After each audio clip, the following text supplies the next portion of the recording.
ہر قسم کی حمد و ثنا، کبریائی بڑھائی، تسبیحات، تمجیدات، تکبیرات اللہ سبحانہ و تعالی کے لیے ہے۔ درود و سلام میرے اور آپ کے محبوب پیغمبر امام الانبیاء، امام الرسل، امامنا فی الدنیا والآخرہ، خاتم النبیین جناب محمد الرسول اللہ صلی اللہ علیہ وآلہ وسلم کی ذات کے لیے خاص ہے۔ برادران اسلام، اللہ سبحانہ و تعالی نے بنی نوع انسان کو بے مقصد اور بے فضول پیدا نہیں فرمایا۔ انسانوں کو پیدا کرنے کا جو اصل مقصد ہے وہ اللہ رب العزت نے قرآن مجید کے اندر بیان فرمایا ہے۔ اس مقصد کو ہم جانتے بھی ہیں اور ہم پہچانتے بھی ہیں، اور بارہا مرتبہ ہم نے اپنی زندگی کے اندر اس مقصد کو سنا بھی ہے اور پڑھا بھی ہے۔ لیکن یہ حضرت انسان ہے جو اپنی زندگی کے اصل مقصد کو بھول کر اپنی زندگی کے شب و روز بے فضول کاموں کے اندر گزار رہا ہے۔ وہ کام جو ہمارے آخرت کے کام نہیں آنے والے، وہ احکام جن کا اللہ رب العزت نے ہمیں حکم نہیں دیا، ان معاملات کے اندر انسان آج اس حد تک پھنس چکا ہے کہ اس سے نکلنا بڑا مشکل ہو چکا ہے۔ حضرت انسان کو اللہ رب العزت نے اپنی عبادت کے لیے پیدا فرمایا ہے، اور انسان کی زندگی کا اصل مقصد بھی یہ ہونا چاہیے، اس کے دنیاوی معاملات کا شیڈول بھی اللہ کی عبادات کے حوالے سے ہونا چاہیے، کہ میں دنیا کے کسی کام کو سر انجام دینے لگا ہوں، کیا اس کام سے مجھے اللہ کی عبادت کے لیے ٹائم ملے گا، فرصت ملے گی یا نہیں ملے گی۔ دنیاوی معاملات کو ہم بڑی مینجمنٹ کے ساتھ کرتے ہیں، لیکن جب اللہ رب العزت کے احکامات کی باری آتی ہے، اللہ کی حق ادا کرنے کی باری آتی ہے، وہ فرائض جو اللہ رب العزت نے حضرت انسان کے اوپر لاگو کیے ہیں، ان فرائض کو ادا کرنے کی جب باری آتی ہے تو ہماری نظروں کے اندر بے شمار بہانے، ہیلے، نہیں ابھی میں نے تو فلاں کام کرنا ہے، ابھی میری زندگی بہت زیادہ باقی ہے، ابھی میری عمر ہی کیا ہوئی ہے، ابھی تو میں نے اس دنیا کے شب و روز کے اندر دیکھا ہی کیا ہے، ابھی تو میں جوانی چڑھ رہا ہوں، ابھی میں نے دنیا کی رنگینیوں کو دیکھنا ہے، ابھی میں نے اپنے بینک بیلنس کو بڑھانا ہے، ابھی میں نے دنیا کے اندر بڑی ترقی کرنی ہے۔ جب میں دنیا کو حاصل کر لوں گا، جب میں دنیا کے معاملات کے اندر بہت اعلیٰ ظرفی سے کام لینے والا بن جاؤں گا، اس وقت جا کر میں دیکھوں گا کہ اللہ رب العزت کے احکامات کون سے ہیں، اللہ مجھے کیا کہتا ہے۔ عزیز بھائیو، آپ حضرات کی آج ایک بڑے اہم فریضے کی طرف توجہ دلانی ہے، اور اللہ کی توفیق کے ساتھ حرمت والے مہینوں کا بھی آغاز ہو چکا ہے۔ ذوالقعدہ کا مہینہ شروع ہو چکا ہے، یہ بھی حرمت والا مہینہ، اس سے اگلا مہینہ ذوالحجہ کا وہ بھی حرمت والا، اور پھر اس سے اگلا مہینہ محرم کا وہ بھی حرمت والا ہے، اور یہ تینوں مہینے حج والے مہینے ہیں۔ ذوالقعدہ کے مہینے سے حجاج اکرام اپنے قافلوں کا آغاز کرتے ہیں، اور اس نیت کے ساتھ وہ ارض مقدس کی طرف چلتے ہیں کہ ہم نے بیت اللہ کا حج کرنا ہے۔ بیت اللہ کا حج اللہ رب العزت نے انسان کے اوپر پوری زندگی کے اندر ایک دفعہ فرض کیا ہے، اور ہر انسان کے اوپر فرض نہیں ہے۔ جس طرح نماز ہر انسان کے اوپر فرض ہے، روزے ہر عاقل اور بالغ کے اوپر فرض ہیں، لیکن حج ہر انسان کے اوپر فرض نہیں ہے۔ اگر ہم احادیث کا مطالعہ کرتے ہیں یا اللہ رب العزت کی کتاب قرآن مجید کی آیات کو پڑھتے ہیں تو جہاں پر بھی اللہ رب العزت نے حج کے حوالے سے آیات کو نازل کیا ہے وہاں پر اللہ رب العزت نے اس لفظ کا بھی استعمال کیا ہے کہ جو بندہ استطاعت رکھتا ہو، جس بندے کے پاس اس قدر استطاعت ہو کہ وہ بیت اللہ کے حج کے اخراجات کو پورا کر سکتا ہے، تو اس بندے کے اوپر اللہ رب العزت نے زندگی میں ایک بار بیت اللہ کا حج کرنا فرض کر دیا۔ یوں سمجھیے جو بندہ مالی لحاظ سے بھی اچھا ہے،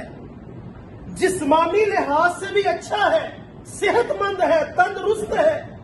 مال کی فراوانی ہے، اللہ رب العزت نے جوانی بھی دی ہوئی ہے، سب کچھ اللہ نے دیا ہوا ہے، لیکن ان ساری سہولیات کے باوجود وہ بیت اللہ کا حج نہیں کرتا، یوں ہی سمجھیے کہ وہ دین اسلام کے ایک بنیادی رکن کا انکار کر رہا ہے۔ اور بیت اللہ کا حج کرنا یہ اسلام کی بنیادوں میں سے رسول اللہ صلی اللہ علیہ وسلم نے ایک بنیادی رکن بیان فرمایا ہے۔ اسلام کی بنیاد 5 چیزوں کے اوپر اللہ کے رسول صلی اللہ علیہ وسلم نے رکھی ہے، اور آپ احباب بڑی مشہور حدیث ہے، بچے بچے کو آتی ہے کہ وہ 5 بنیادی ارکان کون سے ہیں۔ ان 5 بنیادی ارکان میں سے ایک رکن بیت اللہ کا حج کرنا بھی ہے۔ جس طرح وہ بندہ جس کے اوپر نماز فرض ہے، وہ نماز فرض ہونے کے باوجود اس کو ادا نہیں کرتا، نماز کو قائم نہیں کرتا، وہ نماز کا انکار کر رہا ہے، وہ اللہ رب العزت کے ہاں مجرم ہے، اللہ رب العزت اس کو سزا دے گا۔ اسی طرح وہ بندہ جس کے اوپر بیت اللہ کا حج فرض ہو چکا ہے، اس کو اللہ رب العزت نے جسمانی تندرستی عطا کی ہوئی ہے، مالی فراوانی اس کے پاس موجود ہے، لیکن ان ساری سہولیات کے باوجود وہ بیت اللہ کا قصد نہیں کرتا، وہ اللہ رب العزت کا جو حق ہے، اللہ نے جو بندے کے اوپر فرض کیا ہے، اس فرض کو ادا نہیں کرتا۔ رسول اللہ صلی اللہ علیہ وسلم نے فرمایا وہ بندہ گنہگار ہے، وہ بندہ کبیرہ گناہ کا ارتکاب کر رہا ہے۔ پتہ نہیں یہ جوانی جو اللہ رب العزت نے اسے دی ہے، جو تندرستی دی ہے، مال کی فراوانی دی ہے، ساری سہولیات اللہ نے دی ہوئی ہے، ابھی اس کے پاس وقت بھی ہے، ٹائم بھی ہے، ہر چیز ہے، وہ بیت اللہ کا حج کرنا چاہے تو کر سکتا ہے، لیکن سستی کر رہا ہے، بیت اللہ کے حج کو ادا نہیں کر رہا۔ پتہ نہیں بعد کے اندر کس طرح کے ایام آنے ہیں، تیری جسمانی طاقت اور قوت کو اللہ رب العزت نے قائم رکھنا ہے یا نہیں رکھنا، تیرے پاس مال کی فراوانی ہونی ہے یا نہیں ہونی، تیرے پاس ٹائم ہونا ہے یا نہیں ہونا، پتہ نہیں زندگی کس طرح بدل جائے، کس طرح زندگی ایک دفعہ پانسا پلٹ جائے اور تیرے پاس ٹائم نہ ہو، تیرے پاس مال نہ ہو، تیرے جسم کے اندر قوت اور طاقت نہ ہو، اور اس وقت جا کر تجھے خیال آئے کہ میں بیت اللہ کا حج کرنا چاہتا ہوں۔ رسول اللہ صلی اللہ علیہ وسلم نے بڑی واضح الفاظ کے اندر یہ حدیث ہے، نبی علیہ الصلوۃ والسلام نے فرمایا جس بندے کے اوپر حج فرض ہے فَحُجُّوا، اسے چاہیے کہ وہ اپنے اس فریضے کو جلدی سے جلدی ادا کرے۔ اللہ اکبر کبیرہ۔ میرے محترم بھائیوں، خصوصاً پاک و ہند بر صغیر کی میں بات کرتا ہوں، یہاں پر لوگ ساری زندگی بینک بیلنس بڑھانے کے چکروں کے اندر لگے رہتے ہیں، فلاں کام بھی کر لے، فلاں بچے کی شادی کر لے، فلاں بیٹی کا جہیز بنا لے، فلاں بیٹے کے لیے ابھی تو میں نے جگہ خریدنی ہے، اس کا مکان بنانا ہے، پھر اس کی شادی کرنی ہے، جب میں ان سارے فرائض سے فارغ ہو جاؤں گا پھر میں اللہ کے گھر جاؤں گا۔ یہ ہمارے ہاں پاک و ہند بر صغیر کے اندر لوگوں کا ذہن ہے، اور لوگ یہ بھی سمجھتے ہیں کہ بیت اللہ کے حج سے افضل یہ امر ہے کہ ہم اپنی بیٹی یا بیٹے کی شادی کر دیں. ہمارے ہاں بیت اللہ کا حج فرض ہی نہیں ہے. اور میرے محترم بھائیوں، یہ فرائض جو اللہ رب العزت نے ہمارے اوپر فرض کیے ہیں یہ کبھی بھی ساقط نہیں ہو سکتے. اگرچہ ہمارے گھر کے اندر بے شمار بیٹے اور بیٹیاں ہماری جوان ہو، تیرے پاس طاقت قوت پیسہ ہے تو بیت اللہ کا حج کر کے آ. یہ بیٹے اور بیٹیاں تیری اللہ کی عبادت کے اندر رکاوٹ کیوں ہے؟ یہ جو اللہ رب العزت نے تیرے اوپر بیت اللہ کا حج فرض کیا ہے، اس فرائض کی ادائیگی کے لیے یہ تیرے بیٹے اور یہ تیری بیٹیاں اس فرائض کی ادائیگی کے لیے رکاوٹ کیوں بن رہی ہیں؟ بالکل بیکار بہانہ ہے یہ کہ ہم بچوں کی شادی کر لیں اور پھر ہم بیت اللہ کا حج کریں گے. اور میرے محترم بھائیوں، رسول اللہ صلی اللہ علیہ وسلم نے حاجیوں کے لیے بڑی بشارتیں سنائی ہیں، اور ان بشارتوں کا مستحق وہی بندہ بنے گا جو صحیح معنوں کے اندر پورے اہتمام کے ساتھ اپنی نیت کو خالص کرتے ہوئے بغیر گناہ کے کام کیے، اپنی زبان سے کچھ ایسے کلمات ادا نہ کیے جن کلمات کی وجہ سے اس کے بیت اللہ کے حج کے ثواب کو ضائع کیا جا سکتا ہے، جس نے بغیر فسق و فجور کے فلا رفث ولا جدال ولا فسوق فی الحج، جس نے ان تمام چیزوں کو ترک کر کے بیت اللہ کا حج کیا ہے، نبی علیہ الصلوۃ والسلام کی اس بندے کے لیے بشارت ہے. فرمایا جو حج مبرور ادا کرتا ہے، جس کا حج اللہ رب العزت قبول کر لیتے ہیں، اس کی سزا، اس کی جزا اللہ رب العزت کے ہاں صرف جنت ہے. اس کے علاوہ اللہ نے اس کی کوئی جزا رکھی ہی نہیں ہے. اور پھر رسول اللہ صلی اللہ علیہ وسلم کی یہ بھی حدیث موجود ہے. نبی علیہ الصلوۃ والسلام نے فرمایا حج اور عمرہ ادا کیا کرو، حج اور عمرہ ادا کیا کرو. حج کرنے سے مال میں کمی نہیں آتی، عمرہ کرنے سے مال میں کمی نہیں آتی، بلکہ نبی علیہ الصلوۃ والسلام نے یہ بھی فرمایا جو بندہ حج کرتا ہے، عمرہ کرتا ہے، اللہ رب العزت اس کے رزق کو فراوانی کے ساتھ نوازتے ہیں، اس کے رزق کو فراخ کر دیا جاتا ہے، اس کو مزید اللہ رب العزت مال عطا کرتے ہیں، رزق عطا کرتے ہیں. ہم لوگ یہ سمجھتے ہیں بیت اللہ کا حج کرنا ہے 10-12 لاکھ روپیہ لگ جائے گا، میرا تو بینک بیلنس کم ہو جائے گا. عمرہ ادا کرنے جاؤں گا 2-3-4 لاکھ لگ جائے گا، میرا تو بینک بیلنس کم ہو جائے گا. اور میرے محترم بھائیوں، نبی علیہ الصلوۃ والسلام کے فرامین کو پڑھا کرو، ان کے اوپر غور کیا کرو. نبی علیہ الصلوۃ والسلام کیا فرما رہے ہیں؟ نبی صلی اللہ علیہ وسلم کی بات جھوٹ نہیں ہو سکتی. نبی علیہ الصلوۃ والسلام کی بات حق ہے، سچ ہے، ہمارا اس کے اوپر ایمان ہے. جب نبی صلی اللہ علیہ وسلم یہ فرما رہے ہیں بیت اللہ کا حج کرو، عمرہ ادا کرو، گناہ معاف ہو جائیں گے، رزق کو کشادہ کر دیا جائے گا، رزق کی فراوانی ہو جائے گی، پھر ہماری سوچ کس طرح کی ہے؟ ہم کس پوائنٹ سے سوچتے ہیں کہ ہمارا تو بینک بیلنس کم ہو جائے گا، ہمارے پاس مال کی کمی ہو جائے گی، اتنے لاکھ روپیہ میں حج کے اوپر لگا کر آ جاؤں. اور پھر رسول اللہ صلی اللہ علیہ وسلم نے فرمایا ایک عمرہ ادا کرنا اور دوسرے عمرے کی ادائیگی کے درمیان جتنا بھی ٹائم گزرتا ہے، دوسرا عمرہ ادا کرنے کی وجہ سے اللہ رب العزت اس ٹائم کے سارے گناہوں کو معاف فرما دیتے ہیں.